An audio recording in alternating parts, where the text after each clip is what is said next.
अस्सलाम वालेकुम बच्चों। तो कैसे हैं आप सब? उम्मीद करते हैं खैर तो आफियत के साथ होंगे यानी बढ़िया होंगे। तो मेरा नाम है तौकीर अब्बास और हम सबका चैनल है तौकीर सर केमिस्ट्री। तो ऑलरेडी हम डिस्कस कर रहे थे केमिकल बॉन्डिंग वाले चैप्टर को। तो आज का जो टॉपिक है वो हाइड्रोजन बॉन्डिंग के ऊपर है। तो हाइड्रोजन बॉन्डिंग की सबसे पहले हम डेफिनेशन को देखेंगे, फिर इसकी कंडीशन को अप्लाई करेंगे, कौन कौन सी कंडीशन आती है, और इसकी टाइप्स को भी एक्सप्लेन करते हैं। फिर उसके बाद इसकी एप्लीकेशंस के साथ साथ हम कुछ क्वेश्चन भी करेंगे। तो सबसे पहले हम इसकी डेफिनेशन देखते हैं। तो electrostatic force of attraction between the hydrogen atom, यानी कोई फोर्स होगी किसकी अट्रैक्शन बिटवीन हाइड्रोजन एटम के, जो बॉन्डेड होगा किसी स्मॉल हाईली इलेक्ट्रोनेगेटिव एटम से, जो बॉन्डेड होगा कि स्मॉल हाईली इलेक्ट्रोनेगेटिव एटम से and electronegative atom of another molecules, और जो दूसरा होगा another molecules.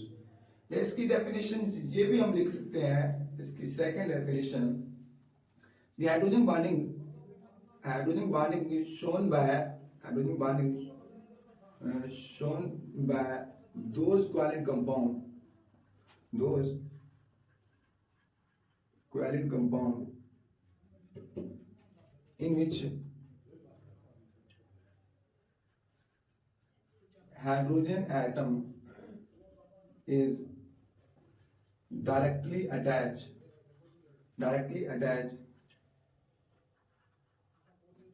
with more electronegative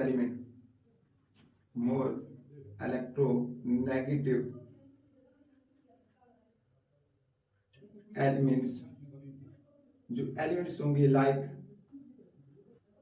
oxygen, fluorine और नाइट्रोजन, इनमें से कोई एलिमेंट्स होंगे, ठीक है, जो मोर इलेक्ट्रोनेगेटिव है। या इसकी डेफिनेशन हम ऐसे भी लिख सकते हैं, जो हाइड्रोजन बॉन्डिंग होती है, देखो ऐसी बॉन्डिंग जिसके अंदर हाइड्रोजन इन्वॉल्व, वो हाइड्रोजन बॉन्डिंग कहलाता है। तो बॉन्डिंग किसे कहा जाता है? फोर्स ऑफ कोई अट्रैक्शन को कहा जाता है, यानी कोई फोर्स ऑफ अट्रैक्शन किसके, बिटवीन हाइड्रोजन एटम के and electronegative atom of another molecules की।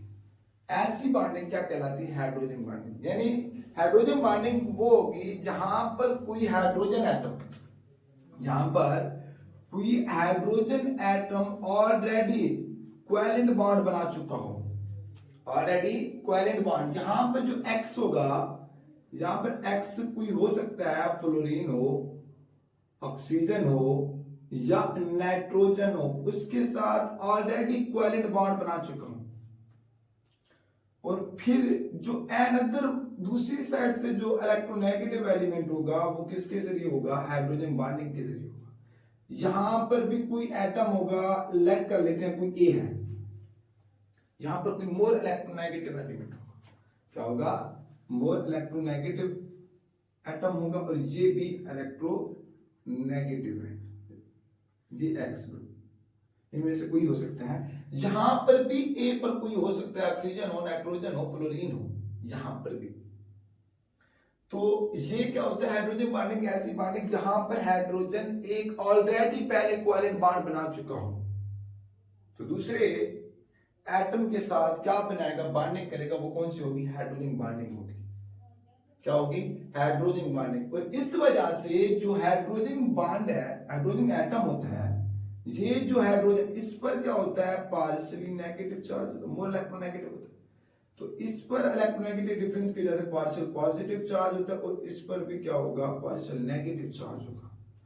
और ऑलवेज रिमेंबर दैट, और हमेशा याद रखना बच्चे, जहां पर जितना ज्यादा इलेक्ट्रोनेगेटिव डिफरेंस ज्यादा होगा, जितना इलेक्ट्रोनेगेटिव डिफरेंस ज्यादा होगा, उतना जो हाइड्रोजन बॉन्डिंग होगी वो स्ट्रॉन्ग होगी। ये रिमेंबर दैट। और ये जो हाइड्रोजन एटम होता है, ये जो हाइड्रोजन एटम है, एक्ट एज ए ब्रिज के तौर पर काम करता है, act as bridge between atoms, जिसमें से जो एक एटम होगा, वन एटम होगा, वो क्या होगा? बॉन्डेड होगा, बॉन्डेड विद कोवैलेंट बॉन्ड, किससे? कोवैलेंट बॉन्ड से। जो अदर एटम होगा यहां पर, द डायरेक्टली अटैच और bonded with other atom bonded with hydrogen bonding,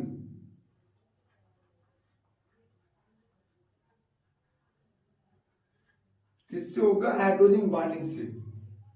और ये जो हाइड्रोजन एटम होगा किसके तौर पर? एज ए ब्रिज के तौर पर काम कर रहा होगा एटम्स के। ये रिमेंबर दैट, ये 2 पॉइंट आप लोगों ने याद करना। एक तो कोवैलेंट बॉन्डेड से अटैच होगा यहां पर, एक क्या होगा? हाइड्रोजन बॉन्डिंग से अटैच होगा। अब इसी की एग्जांपल अगर यहां पर बच्चे मैं डिस्कस करता हूं, अगर इसी की एग्जांपल हम देखते हैं, हाइड्रोजन फ्लोराइड की बात कर लेते हैं, हाइड्रोजन फ्लोराइड की बात कर लेते हैं।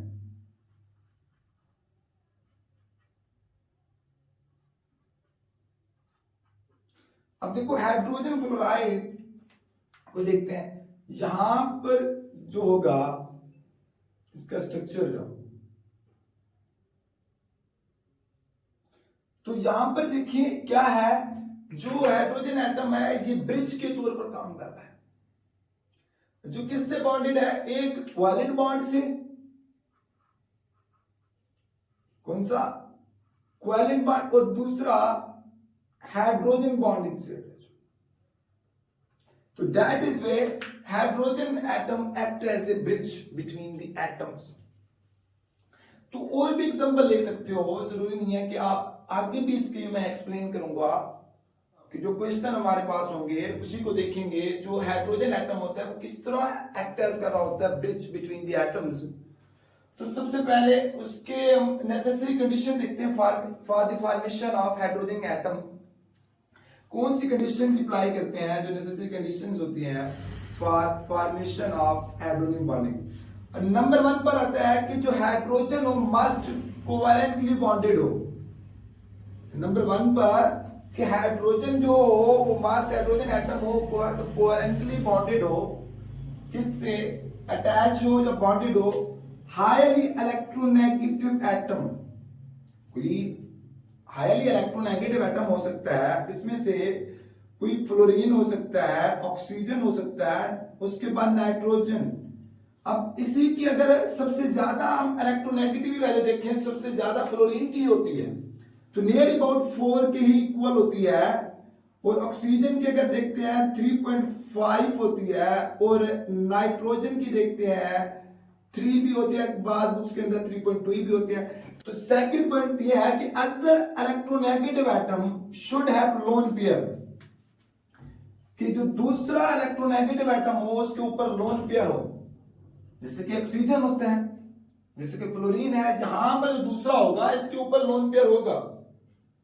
तो थर्ड पॉइंट आता है कि electronegative atom covalently bonded to hydrogen, ठीक है, लेकिन शुड बी स्मॉल साइज। यहां पर आ गया वही बात कि जो इलेक्ट्रोनेगेटिव एटम हो कोवैलेंटली तो बॉन्डेड हो हाइड्रोजन के साथ, लेकिन वो जो साइज में क्या हो, स्मॉल हो, जैसे फ्लोरीन, ऑक्सीजन, नाइट्रोजन।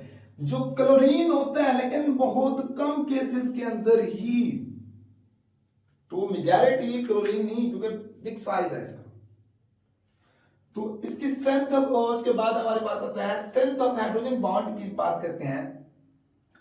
तो जो स्ट्रेंथ ऑफ हाइड्रोजन बॉन्ड को देखा जाए तो ये क्या होता है? Hydrogen bond is weak bond.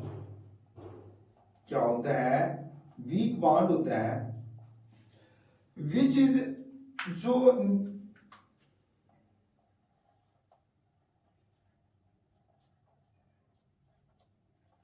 20 times less than that of covalent bond,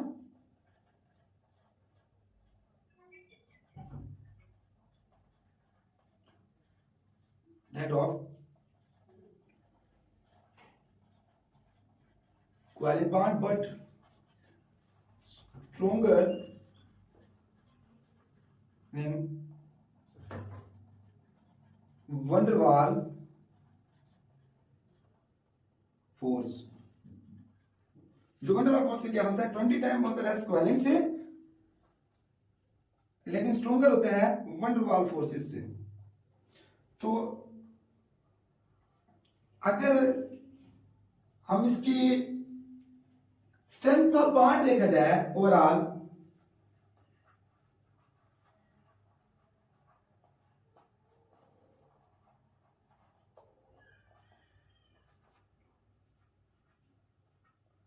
अगर ओवरऑल बात करते हैं स्ट्रेंथ ऑफ बॉन्ड की, तो सबसे जो ज्यादा होता है वो आयनिक बॉन्ड की स्ट्रेंथ सबसे स्ट्रॉन्ग होती है।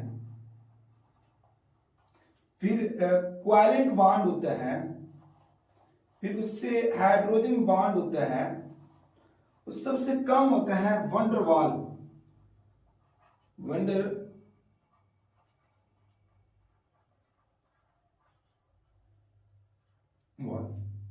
फोर्स। तो ये आती है स्ट्रेंथ ऑफ हाइड्रोजन बॉन्ड की हमने बात की है। तो इसके अलावा अगर हम इसकी टाइप्स ऑफ हाइड्रोजन बॉन्ड की देखते हैं, तो types there are two types of the hydrogen bond. एक होते इंट्रा मॉलिक्यूलर हाइड्रोजन बॉन्ड, एक होते इंट्रा, इंटर और इंट्रा। अब यहां पर ना जो इंटर है, यहां पर जो इंटर आता है, इसको यहां पर मैं ये लेता हूं इंटर है, इंटर का लाइक इंटरव्यू, यानी आपको याद कराने के लिए मैं बता रहा हूं, इंट्रा कहते हैं आपस में दो के दरमियान, दो मॉलिक्यूल्स के दरमियान हाइड्रोजन बॉन्डिंग को, उसको बोलते हैं inter molecular hydrogen bonding. Hydrogen bonding between the hydrogen atom of one molecules, एक molecules, and more electronegative atom of another molecules is known as intermolecular hydrogen bonding। इसे क्या बोलते हैं, इंटरमॉलिक्यूलर। और यही such type of the intermolecular hydrogen bonding is known as association, because the molecules are associate with each other in intermolecular hydrogen bonding। तो इससे such type of the bonding is also called association। इसको क्या बोला जाता है, association. या इसकी second definition को देखते हैं, when hydrogen bonding exist to same और different molecules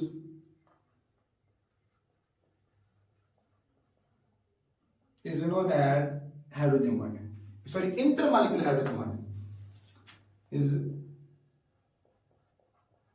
known as intermolecular hydrogen bonding। और यहां पर क्या होगा, जो इंट्रा, इंट्रा कहते हैं with in molecules, intra with in molecule, molecule के अंदर, यानी एक ही मॉलिक्यूल के अंदर। इंटर में इंट्रा, इंट्रा कहते हैं विद इन मॉलिक्यूल, किसी एक मॉलिक्यूल के में। तो hydrogen bonding between the hydrogen atom add more electronegative atom of same molecules, यहां पर क्या होता था, other molecules। तो इस वजह से इंटर और इंट्रा, इंट्रा कहते हैं एक ही मॉलिक्यूल में। तो इसकी अगर सेकंड डेफिनेशन हम देखते हैं, तो सेकंड डेफिनेशन क्या है कि व्हेन हाइड्रोजन बॉन्डिंग एग्जिस्ट, किसमें,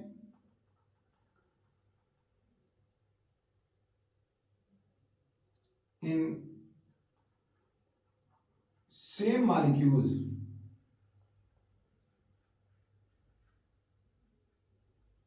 कि जब हाइड्रोजन बॉन्डिंग क्या हो रही हो पहले इन सेम ही मॉलिक्यूल्स में with in same molecule in with in same molecule एक ही मॉलिक्यूल में सेम ए मॉलिक्यूल्स एक ही जैसे मॉलिक्यूल में वो क्या कहलाती है इंट्रा मॉलिक्यूलर हाइड्रोजन तो such type of the bonding is known as ring type structure जो रिंग टाइप स्ट्रक्चर बनता है रिंग टाइप हाइड्रोजन बॉन्डिंग होती है वो क्या कहलाती है चिलेशन क्या कहलाएगी चिलेशन जो आप कोऑर्डिनेशन केमिस्ट्री के अंदर पढ़ेंगे चैप्टर के अंदर चिलेट तो इंट्रामॉलिक्यूलर हाइड्रोजन बॉन्डिंग जो एक ही मॉलिक्यूल के अंदर पाई जाए और इंट्रा एक ही जो इंटर दो मॉलिक्यूल के अंदर अब इसी की एग्जांपल्स को हम डिस्कस करते हैं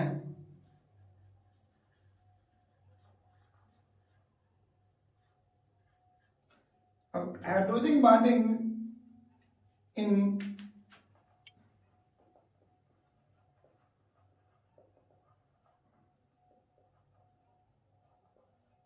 अल्कोहल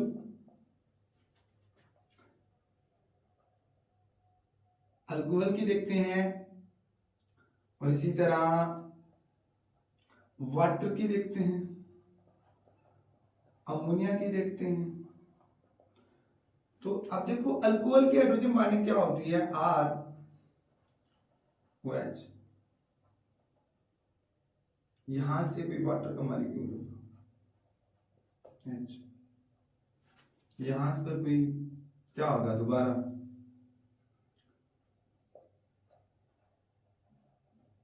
अल्कोहल आर इसी तरह वाटर होगा तो ये क्या होता है पार्शियली नेगेटिव और ये पार्शियल पॉजिटिव ये पार्शियल नेगेटिव ये partial positive partial negative positive partial negative तो ये क्या है इंटरमॉलिक्यूलर हाइड्रोजन बॉन्डिंग है तो सेम भी हो सकती है अल्कोहल ये सेम मॉलिक्यूल भी हो सकते हैं डिफरेंट मॉलिक्यूल्स भी हो सकते हैं यहां पर मैंने किसकी डिफरेंट की दी अल्कोहल और वाटर की दी आप सेम भी देखो जैसे कि अल्कोहल और अल्कोहल है अल्कोहल और अल्कोहल की बात कर लेते हैं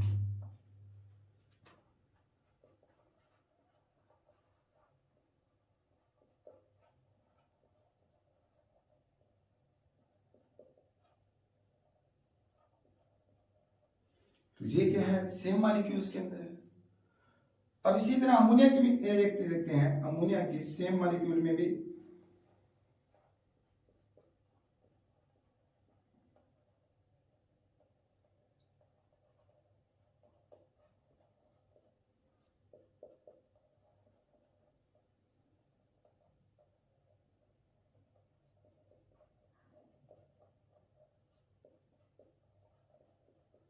इसी तरह यही आप अमोनिया की वाटर के अंदर भी कर सकते हो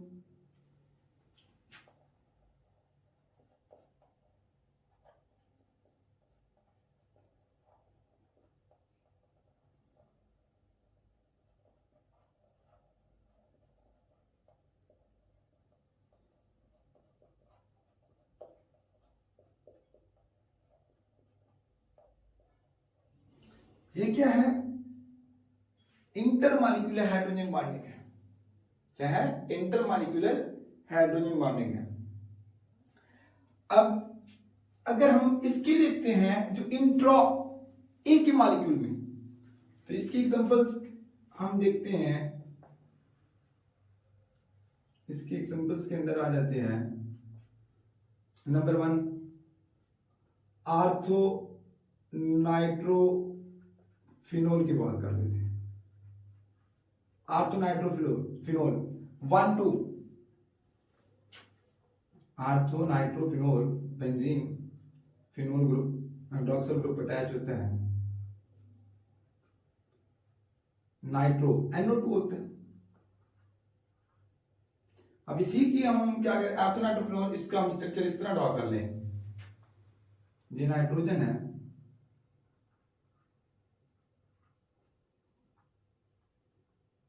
ये बॉन्डिंग क्या है, वेतन हमारे क्यों उसकी है।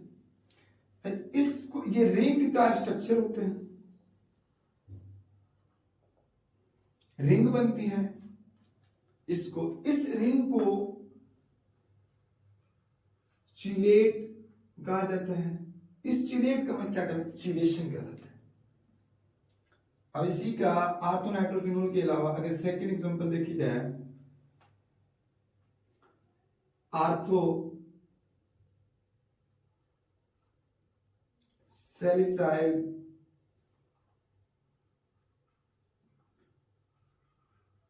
एल्डिहाइड को देखा, सैलिसाइल एल्डिहाइड को देखा जाए, आर्थो सैलिसाइल एल्डिहाइड,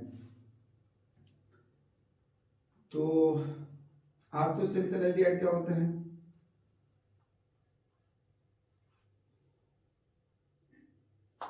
आर्थोफिनोल, यहां पर एल्डिहाइड ग्रुप, एल्डिहाइड ग्रुप क्या होता है, carbon C double bond O H होता है ना, सैलिसाइल एल्डिहाइड।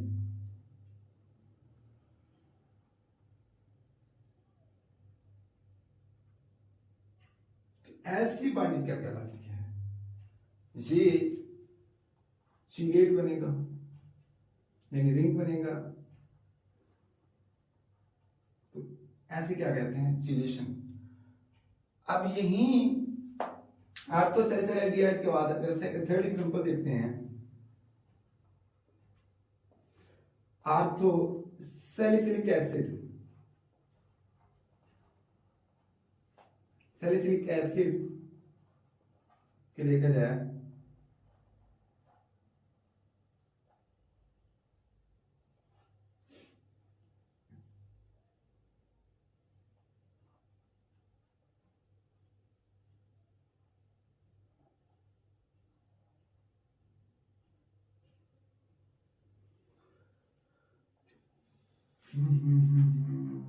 इसको सॉरी,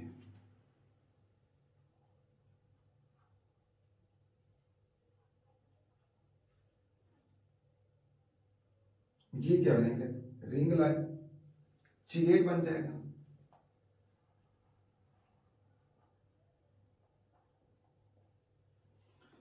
तो ऐसे ये क्या आर्थोसैलिसिलिक एसिड था, इसके अंदर भी इसी तरह इनायनिक ऑफ मैलिक एसिड को देखा जाए। फोर्थ एग्जांपल अगर देखते हैं, इनायनिक ऑफ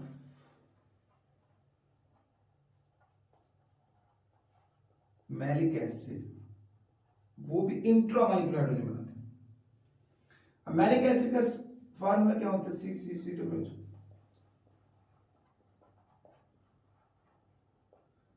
चलो इसको आयनाइज करके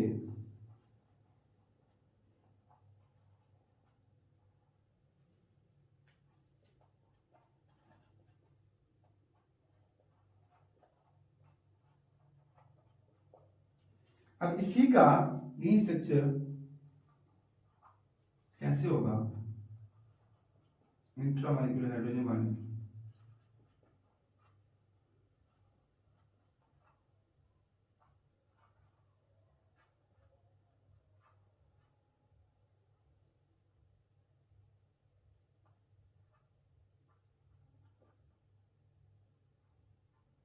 तो ये क्या बन जाएगा, चिलेट बन जाएगा,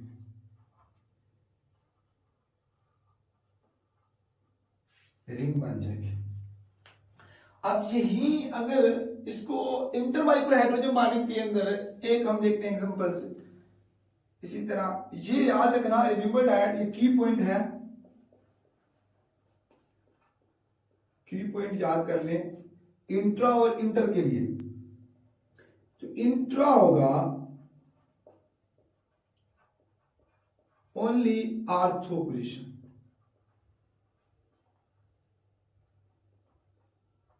आर्थो पोजीशन को तो पता होगा आप लोगों को सभी, और जो इंटर होगी,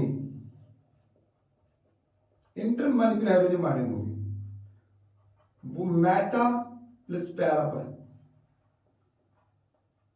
मेटा या पैरा होगी, इनमें से मेटा या पैरा, एक पर हो गया। अब यही देखते हैं इसी आर्थोसैलिसिलिक एसिड को देख लेते हैं, आर्थोनाइट्रोफिनोल को बात कर लेते हैं। आर्थो नहीं होगी, पैरा होगी, जब मेटा होगी। अब पैरा नाइट्रोफिनोल की एग्जांपल दे देते हैं, पैरा नाइट्रोफिनोल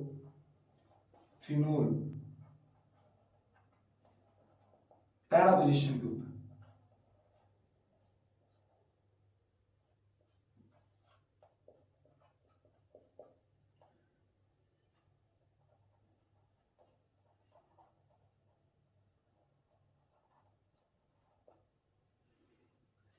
ठीक है, अब यही पैरा है ना, इसी तरह एक और रिंग होगी,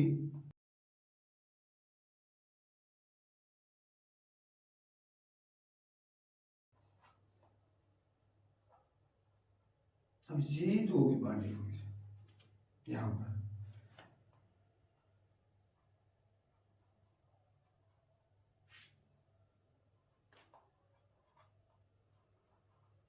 तो ये जो है ये भी हाइड्रोजन बॉन्डिंग होगी।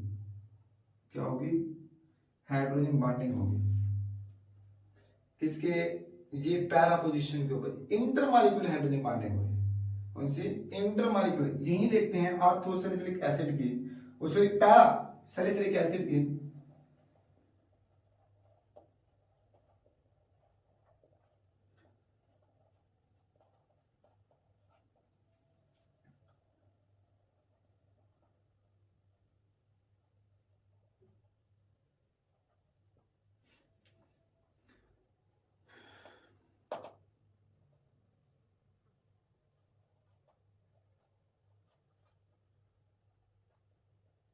ये बॉन्डिंग हो गया।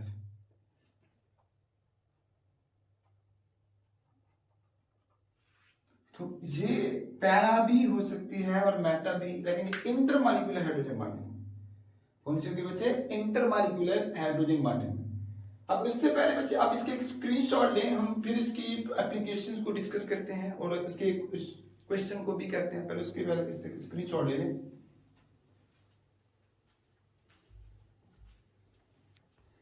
यहाँ पे हाइड्रोजन बॉन्डिंग स्पेशल केस के डिस्कस करने हैं, इंटरमॉलिक्यूलर हाइड्रोजन बॉन्डिंग की स्पेशल केस के अंदर। उसके बाद इसके एप्लीकेशन को देखते हैं।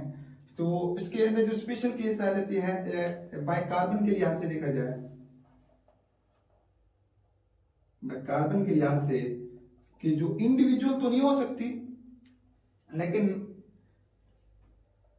अगर एग्जांपल आ जाती है एसीटोन की हाइड्रोजन बॉन्डिंग क्लोरोफॉर्म के साथ, किसके साथ? क्लोरोफॉर्म के साथ। क्लोरोफॉर्म का CH Cl3। अब देखो इनकी जो एसीटोन की इंडिविजुअल नहीं हो सकती, लेकिन क्लोरोफॉर्म के साथ हाइड्रोजन बॉन्डिंग हो सकती है। अब यही देखते हैं जो क्लोरोफॉर्म होते हैं, कार्बन और हाइड्रोजन Cl Cl Cl, यहां पर क्या होगा? हाइड्रोजन बॉन्डिंग होगी। एसीटोन का जो स्ट्रक्चर होता है, एसीटोन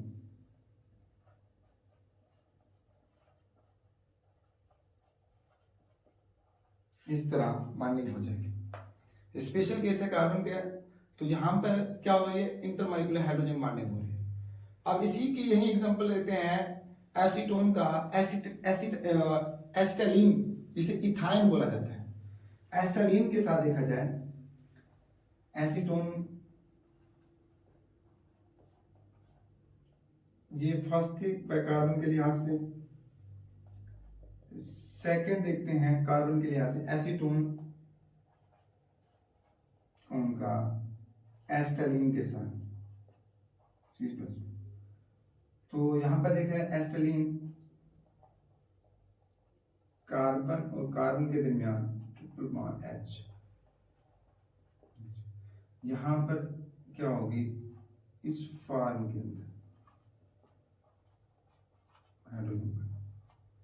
तो इंडिविजुअल तो एसीटोन की हाइड्रोजन बॉन्डिंग नहीं होती, लेकिन एसीटोन के साथ हाइड्रोजन बॉन्डिंग हो जाएगी। तो क्यों? क्योंकि यहां पे जो कार्बन है ना, ये sp शो कर रहा है। क्या शो कर रहा है? sp।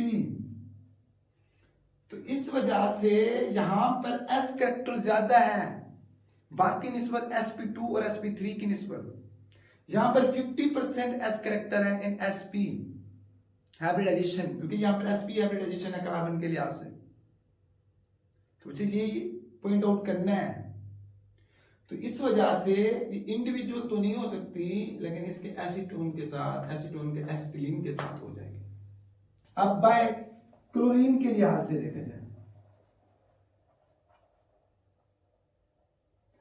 अब देखो क्लोरीन यूज नहीं होता हाइड्रोजन बॉन्डिंग के लिहाज से, लेकिन स्पेशल केसेस के अंदर बात करते हैं, क्योंकि क्लोरीन का इलेक्ट्रोनेगेटिविटी ज्यादा है, मानते हैं 3.2 है, 3 है इस बात से, तो लेकिन इसका साइज बड़ा होने की वजह से जो क्या हाइड्रोजन बॉन्डिंग में इन्वॉल्व नहीं होता, लेकिन स्पेशल केस है इसके अंदर होगा। इसकी अगर हम एग्जांपल की बात करते हैं, जो है यहां पर आर्थोक्लोरोफिनोल की बात करते हैं, आर्थोक्लोरोफिनोल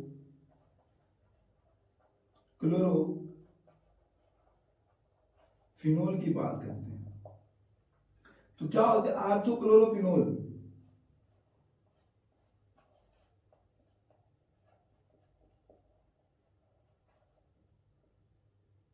तो ये चीलेट बनता है।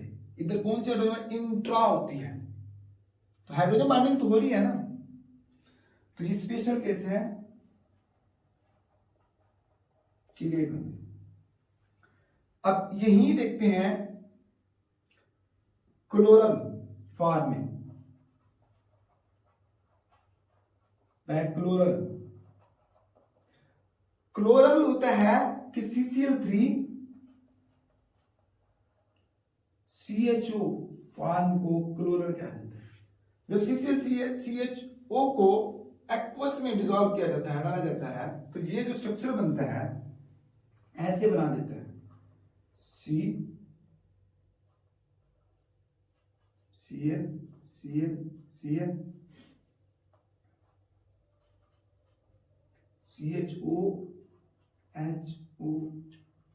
H बना देता है,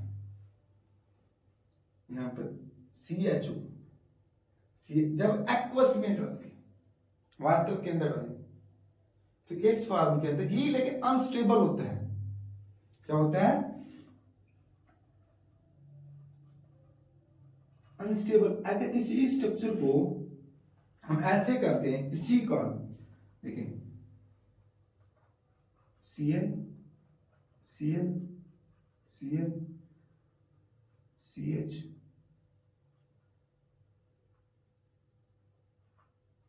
इसको ऐसे लगा दें,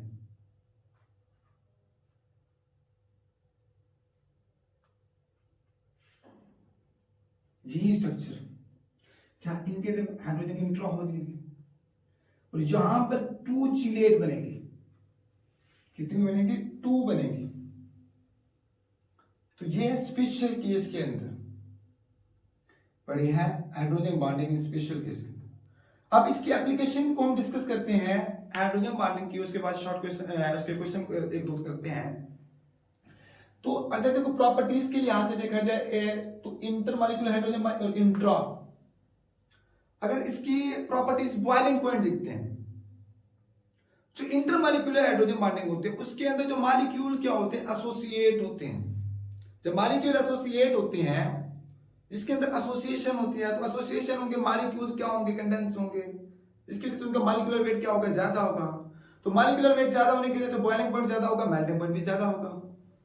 तो इस वजह से इंटरमॉलिक्यूलर हाइड्रोजन बॉन्डिंग के अंदर क्या होगा? जो बॉइलिंग पॉइंट होगा वो भी ज्यादा होगा और मेल्टिंग पॉइंट होगा वो भी ज्यादा होगा। अब ये इंटरमॉलिक्यूलर हाइड्रोजन बॉन्डिंग के अंदर जब बॉन्डिंग स्ट्रॉन्गर होगी, क्योंकि वाटर अगर इसके अंदर डाल दें तो हाइड्रोजन बॉन्डिंग और ज्यादा होगी, तो इस वजह से जो सॉल्युबिलिटी होगी तो वो भी क्या होगी?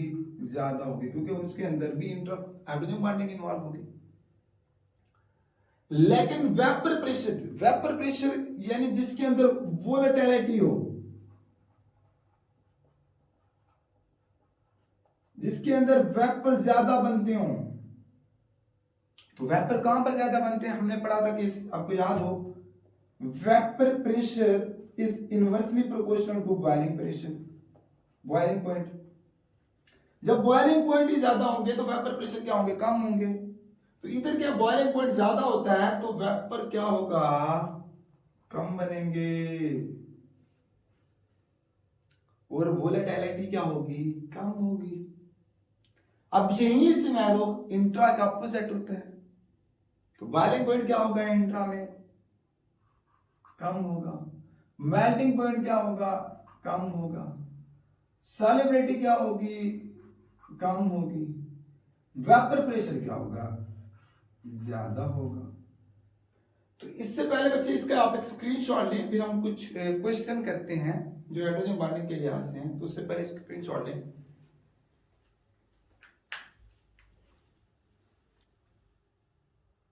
तो बच्चों अब यहाँ पर डिस्कस कर रहे हैं कुछ क्वेश्चन है।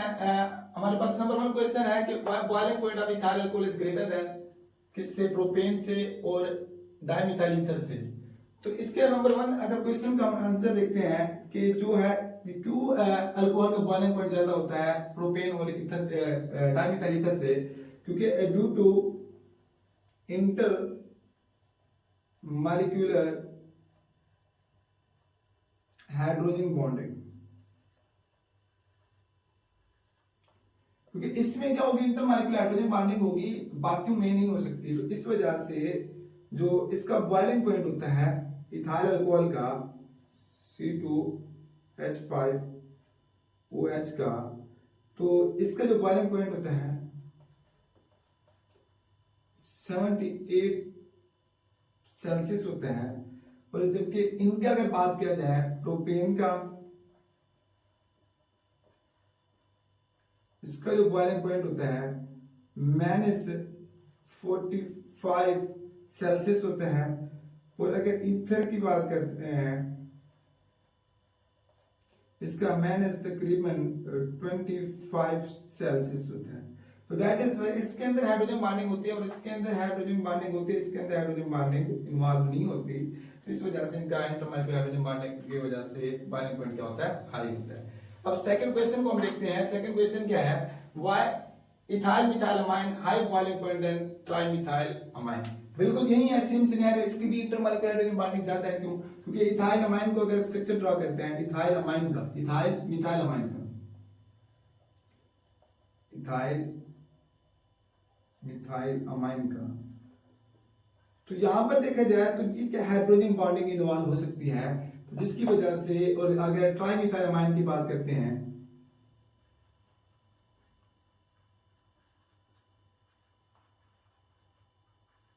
तो जिसकी वजह से क्या है, इसके अंदर हाइड्रोजन बॉन्डिंग इन्वॉल्व नहीं हो सकती।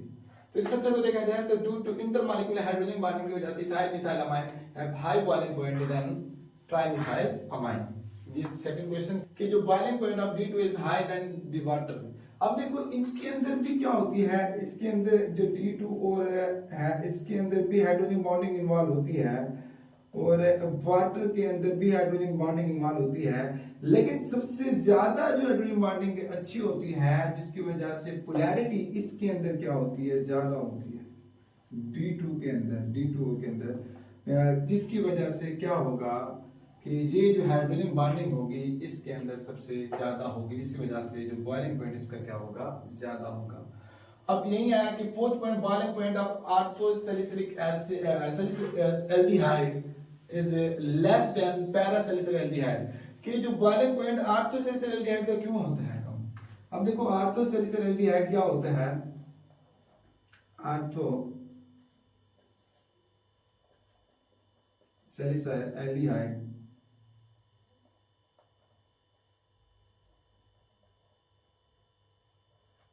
अब इसके अंदर क्या होती है, इंटरमॉलिक्यूलर हाइड्रोजन बॉन्डिंग होती है,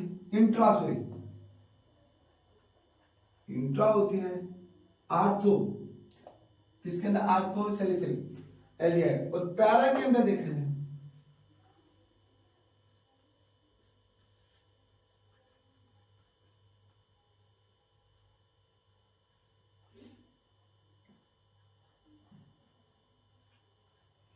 तो इसके अंदर क्या होती है, इंटर होती है।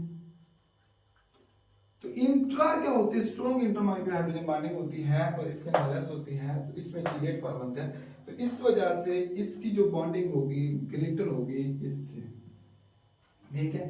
तो इस वजह से due to intermolecular hydrogen bonding की वजह से। अब यहां पर देखा जाए क्योंकि यहाँ पर और भी हो सकती है ना, नीचे इसको स्ट्रक्चर ड्रॉ कर देंगे, ठीक है। तो इस वजह से अगर हम इसके बाद कौन सा फिफ्थ पॉइंट देखते हैं, para nitrophenol is soluble but ortho nitrophenol not. Para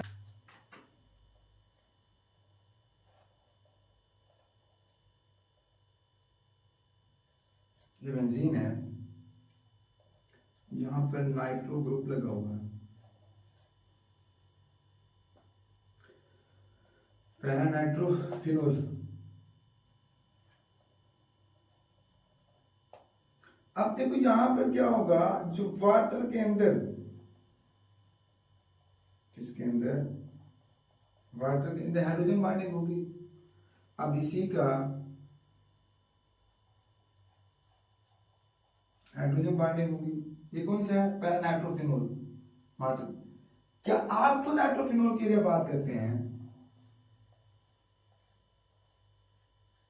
ortho nitrophenol नहीं है ना, ये सोल्यूबल है बट आर्थो नाइट्रोफिनोल ना। आर्थो के लिए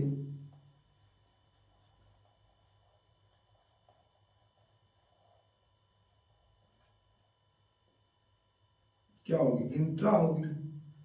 इस वजह से वाटर के अंदर ये क्या होगा, इनसोल्यूबल होगा। क्या होगा, इनसोल्यूबल। ये इंट्रा है, ये इंटर है, तो इस वजह से यहां पर वाटर की सोल्यूबल नहीं होगा, ये सोल्यूबल होगा। अब आता है छठा पॉइंट, क्वेश्चन देखते हैं, alcohol is soluble in water, why. Simple सवाल है कि अल्कोहल के क्या होता है, अल्कोहल हाइड्रोजन बॉन्डिंग करते हैं, तो वाटर के अंदर क्या होगा, सोल्यूबल होगा due to inter molecular hydrogen bonding. हाँ, तो ये याद रखना बच्चे कि सॉल्युबिलिटी क्या होती है, डिक्रीज होती है by increasing the hydrocarbon chain.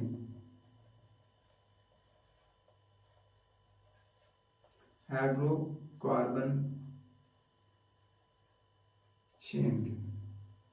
अब लाइक जैसे कि एग्जांपल है C2 इथाइल अल्कोहल है, एक है प्रोपाइल अल्कोहल है। अब इसके अंदर हाइड्रोजन बॉन्डिंग कौन मोर ज्यादा सोल्यूबल होगा, जिसकी नंबरिंग कम होगी, तो क्या ethyl alcohol more soluble, propyl से इस तरह। तो ये भी आपको पता होना चाहिए। तो यहाँ पर सातवें short question, orthosalicylic acid is 40 time more acidic than parasalicylic acid. Orthosalicylic acid को देखा जाए बच्चे, आर्थोसैलिसिलिक acid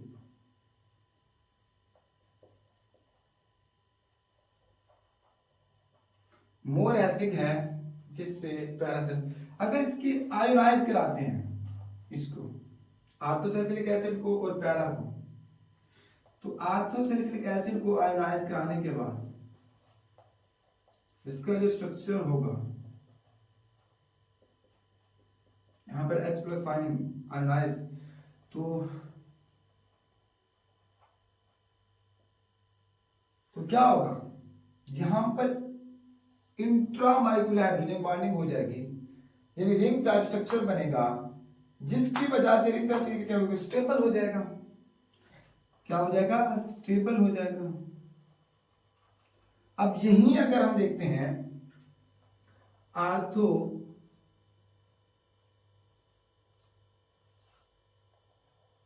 sorry para salicylic acid, अब इसको आयोनाइज कराते हैं, क्या स्टेबल होता है।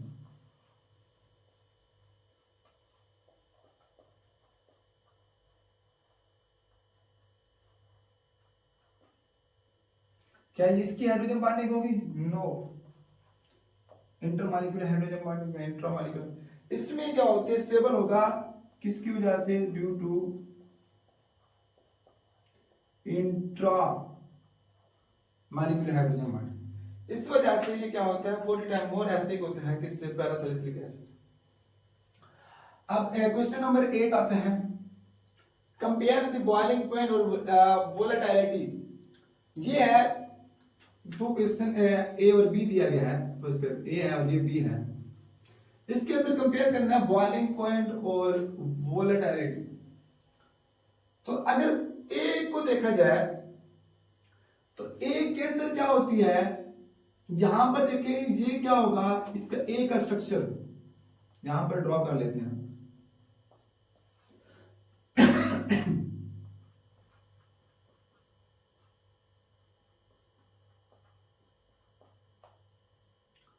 तो यहां पर क्या होगी, इंट्रा मॉलिक्यूलर हाइड्रोजन बॉन्डिंग होगी, इंट्रा।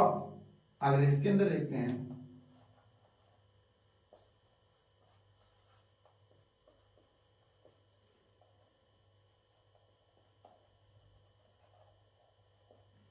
इसके अंदर क्या होगी, इंटर मॉलिक्यूलर हाइड्रोजन बॉन्डिंग होगी। जहां पर इंट्रा होती है, इंट्रा, तो उसका बॉइलिंग पॉइंट क्या होता है, पहले भी पढ़ा था बच्चे, यहां पर देखो लेस होता है जहां पर, तो इसका बॉइलिंग पॉइंट क्या होगा, लेस होगा, एक का बॉइलिंग पॉइंट क्या होगा, लेस होगा। अब इंटर यहां पर क्या है, जिसका बॉइलिंग पॉइंट क्या होता है, ज्यादा होगा, इसका बी जिसका बॉइलिंग पॉइंट क्या होगा, ज्यादा होगा। अब वोलेटिलिटी की बात करते हैं, तो वोलेटिलिटी क्या होती है, जहां पर वेपर्स ज्यादा बनते हैं, वेपर्स किसके अंदर बनते हैं, इंट्रा के अंदर। तो ए में क्या होगा, यहां पर वोलेटिलिटी क्या होगी, ज्यादा होगी, यानी वेपर क्या बनेंगे, ज्यादा बनेंगे। और यहां पर क्या होगी, वोलेटिलिटी क्या होगी, लेस होगी, बी के अंदर क्या होगी, लेस होगी। तो ये भी क्वेश्चन पूछा जाता है हमसे, ठीक है, एग्जाम में। अब यहां पर आते हैं, why ice float on the surface of water, कि आइस क्यों फ्लोट करती है सरफेस ऑन वाटर। तो अब इसका हम स्ट्रक्चर ड्रॉ करते हैं, अच्छे स्ट्रक्चर ऑफ आइस, यानी सॉलिड फॉर्म के अंदर वाटर को। तो स्ट्रक्चर ऑफ आइस, ऑक्सीजन होता है आइस का, तो लोन पेयर होने की वजह से यहाँ पर दो हाइड्रोजन बॉन्ड, यहाँ पर हाइड्रोजन बॉन्ड, क्योंकि एक वाटर मॉलिक्यूल से चार वाटर के मॉलिक्यूल्स को स्टोरेट करते हैं।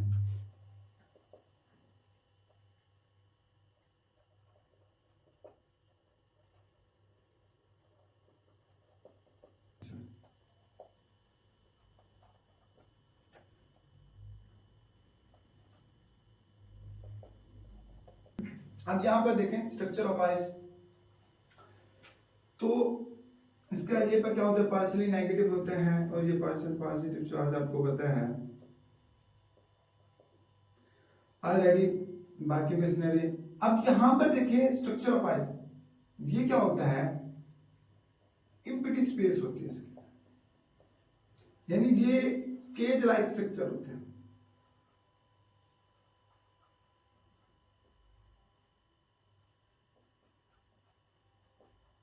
वाटर का कैज लाइक स्ट्रक्चर होता है, तो इसका कैज लाइक स्ट्रक्चर, यहां पर एम्प्टी क्या होती है, इंट्रैप्ड होती है। तो जो वाटर होता है वो लिक्विड फॉर्म में, आइस क्या होते हैं, जो वाटर होगा वो सॉलिड फॉर्म के अंदर, तो यहां पे जो वाटर होगा H2 वो क्या होगा, लिक्विड फॉर्म में होगा। तो इसको देखा जाए तो अगर डेंसिटी की बात करते हैं, डेंसिटी ऑफ आइस, तो वो क्या होगी, लेस होगी।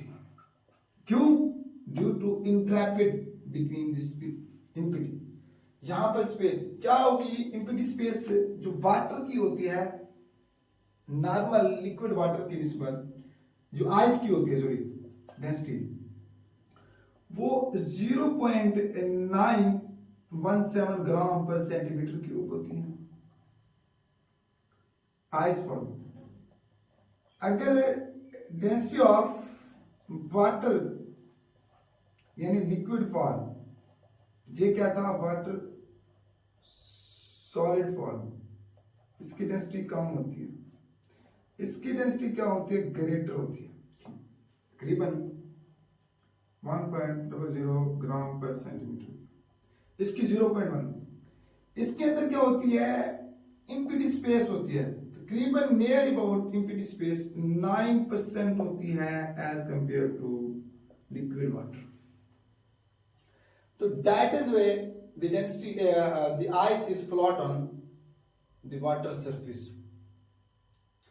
अगर यहां पर D2O होता सॉलिड फॉर्म के अंदर, तब इसकी डेंसिटी ज्यादा होती। क्या होती इसकी? ज्यादा होती। ये याद रखना। किससे? देन वाटर लिक्विड से, क्योंकि इसके अंदर क्या होगी? इम्प्टी स्पेस लिक्विड वाटर से भी बहुत नेग्लिजिबल होगी। तो ये याद है, अगर आ भी जाए, वैसे तो आता नहीं है, अगर आ भी जाए तो ये इसका पता होना चाहिए। तो बच्चों ये था आज का लेक्चर। तो प्लीज लाइक और सब्सक्राइब कर दीजिएगा, अगर हो सके तो ये वीडियो अपने दोस्तों तक भी शेयर कर दीजिएगा। उससे पहले बच्चे आप इसका एक स्क्रीनशॉट लें। तब तक अल्लाह हाफिज़, फिर इंशाल्लाह एक नेक्स्ट वीडियो में मिलते हैं।